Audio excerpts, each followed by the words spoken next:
దాని ప్రకారం దాన్ని చెక్ చేశాము. చెక్ చేసిన తర్వాతే ఇది అనూరియా ఇల్నెస్గా ఉండొచ్చని చెప్పేసి మా వాళ్ళు డాక్టర్స్ గుర్తించారు. అప్పటికే ఇద్దరు వచ్చేసి చాలా సీరియస్గా ఉంటే ఇద్దరు చనిపోయారు.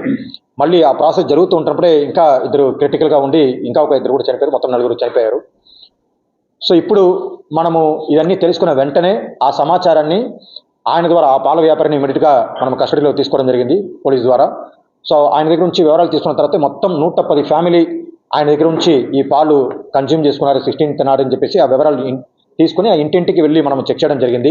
వాళ్ళందరికీ కూడా అలర్ట్ చేయడం జరిగింది. వాళ్ళకి ఏ రకమైన హెల్త్ పరంగా ప్రాబ్లమ్స్ ఉంటాయో లేదని చెప్పేసి తెలుసుకోవడానికి వాళ్ళకి సలహాలు సూచనలు ఇవ్వడం జరిగింది.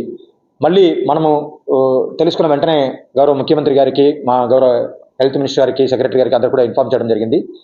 సో దాని మేరకు వాళ్ళు ఇచ్చిన ఆదేశాల మేరకు ఇమీడియట్గా బ్లడ్ శాంపిల్ కలెక్ట్ చేసుకుని కంప్లీట్ స్క్రీనింగ్ అనేది టేకప్ చేశాము.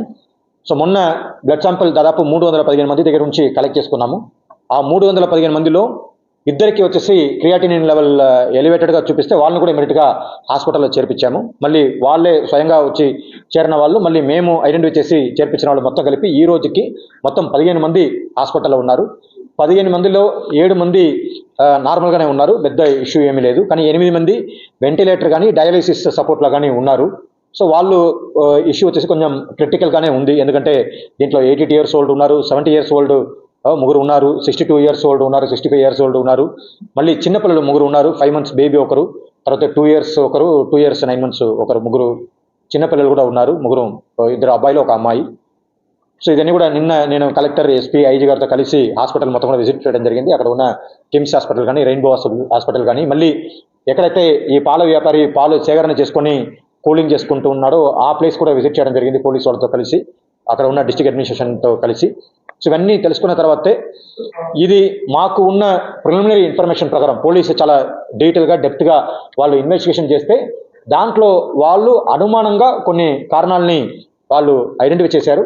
మళ్ళీ మనము ఫైనల్ కన్ఫర్మేషన్ అనేది సైంటిఫిక్గా దాన్ని ప్రూవ్ చేయాల్సిన అవసరం ఉంది. దానికి సంబంధించి మా ఫుడ్ సేఫ్టీ అధికారి నీలకంఠరెడ్డి గారు, డైరెక్టర్ IPM, ఆయన ఆధ్వర్యంలో ఇమీడియట్గా ఒక టీం వెళ్ళి ఆ నమూనాలను మొత్తం కూడా కలెక్ట్ చేయడం జరిగింది. మొత్తం 10 శాంపిల్స్ కలెక్ట్ చేస్తున్నాము. ఒక గవర్నమెంట్ ల్యాబ్కి, NABL అక్రెడిటెడ్ ల్యాబ్కి పంపించడం జరిగింది. ఇంకా ఒకటి హైదరాబాద్లో ఉన్న ఒక ప్రైవేట్ అక్రెడిటెడ్ ల్యాబ్కి పంపించడం జరిగింది. సో దాని యొక్క రిజల్ట్ మీ అందరికీ తెలుసు, బ్యాక్టీరియాలజికల్ రిజల్ట్ ఇవన్నీ కూడా మనకు కల్చరింగ్ చేయాలి కాబట్టి 5 రోజుల నుంచి 7 రోజుల దాకా వచ్చే అవకాశం ఉంటుంది, మనకు గ్రోత్ని బట్టి ఉంటుంది. సో అదని కూడా మనకు తెలియవస్తుంది.